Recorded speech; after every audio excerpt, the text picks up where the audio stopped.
Le risorse umane sono quelle che fanno la differenza in un'azienda e un CSA che si prende cura di persone non autosufficienti, anche gravi, con problemi cognitivi, il problema dell'Alzheimer.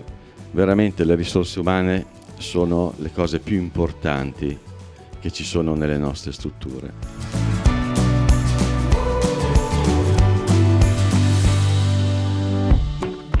Oggi noi ci ritroviamo qui per dire evviva il centro servizi Tiziano, evviva il comune di Maserà, evviva tutto il comprensorio.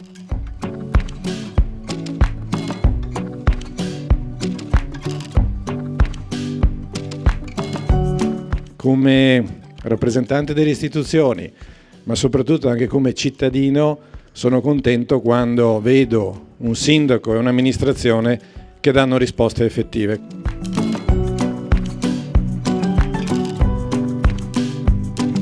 Quando si va a inaugurare una struttura sociosanitaria a servizio dei nostri cittadini, in particolare per le nostre mamme, i nostri papà, i nostri nonni, credo che sia uno degli aspetti più importanti della vita.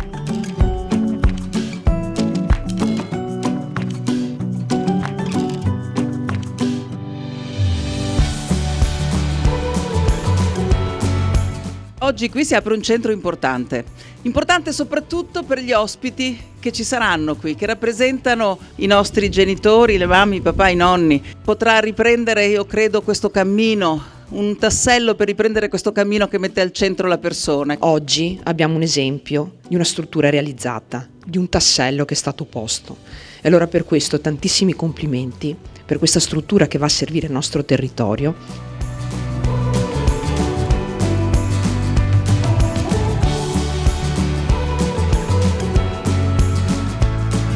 È un bellissimo esempio di pubblico-privato, un bellissimo esempio di pianificazione, di lungimiranza, visione e soprattutto si sta riportando l'attenzione che la persona è al centro, i nostri anziani.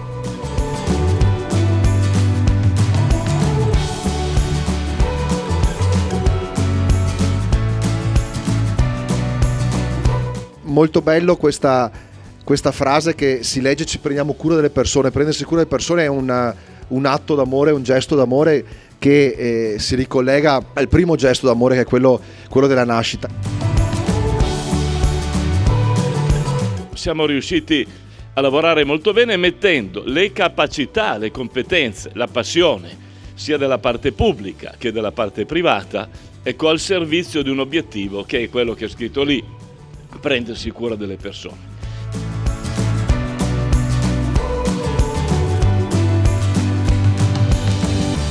Credo che sia giusto continuare ad investire per aumentare i posti accreditati e quindi consentire a sempre più cittadini di poter usufruire di questi straordinari servizi.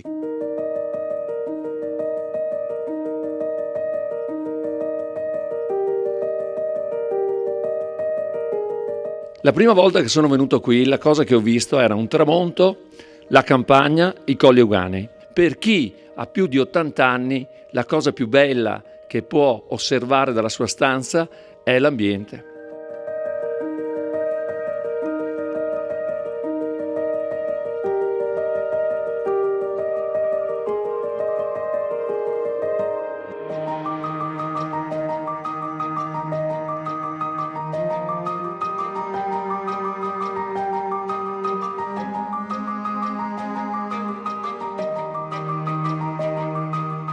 E la benedizione di Dio Onnipotente, Padre, Figlio e Spirito Santo, discenda sopra di voi e con voi rimanga sempre.